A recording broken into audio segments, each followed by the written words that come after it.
There are three main reasons why you may want to sharpen your kitchen knife. Your edge is chipped, your kitchen knife doesn't feel sharp anymore, or you simply want to establish a new edge, as is the case with this Seki Kyuba SHIN Kiritsuke from Oishya. So continue watching to follow along with my technique and process and see if I accomplished what I set out to accomplish. A two-tier new knife edge. Out of the box, I was told the edge was finished to 400-500 grit with a roughly shaped apex, meaning any slicing done with this knife prior to establishing that edge is all a result of blade and edge geometry, not edge sharpness on the secondary bevel. Now, I wanted to effortlessly slice cherry tomatoes. And in a situation like this, honing or stropping makes absolutely no difference. Both those tools will realign the edge of your knife, not give it a new edge, and I want a new toothy edge.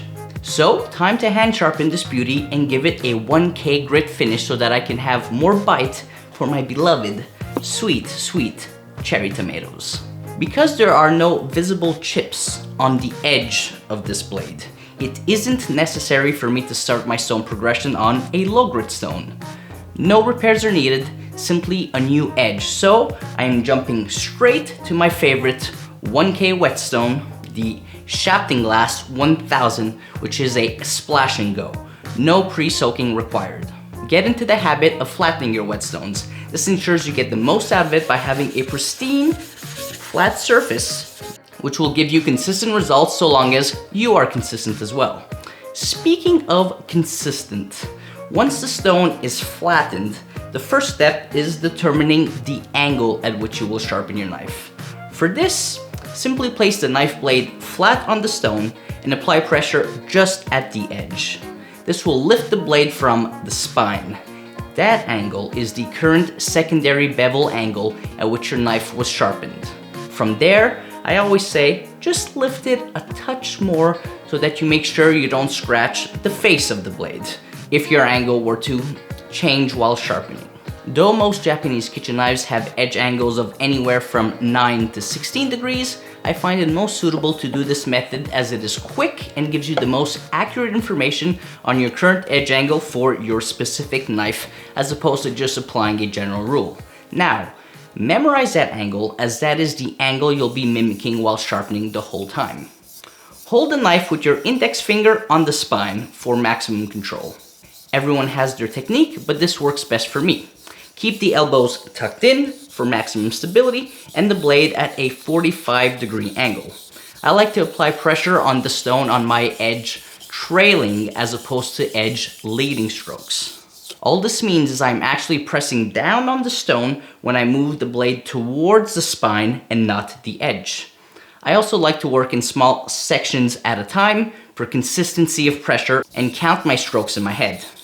You sharpen on one side of the blade until the entire edge has formed a consistent burr. A burr being these small amounts of steel barely holding onto the edge of your knife, which are pushed to the opposite side of the blade you are sharpening. Sharpening on the right side of the blade, the burr appears on the left side of the blade and vice versa. Check for burr formation often and make sure it is consistent across the entire blade edge.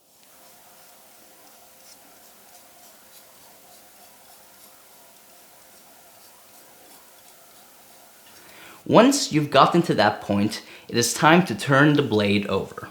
Now here is where some people hold a knife with the opposite hand.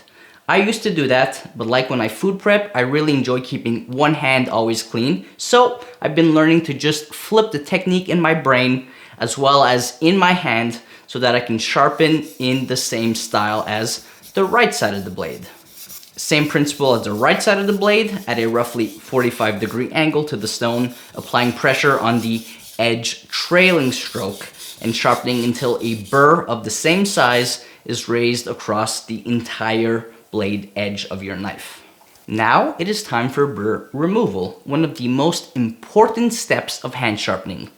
If you don't do this step, your new crisp edge is essentially hiding behind thin filaments of dangling steel which aren't representative of that new crisp edge. In removing the burr, you reveal that fresh new edge.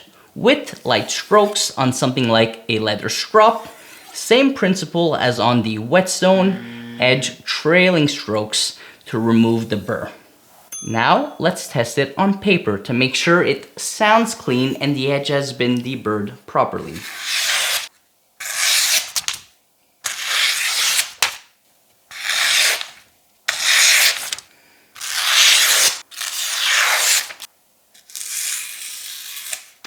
And now back to the cherry tomato test.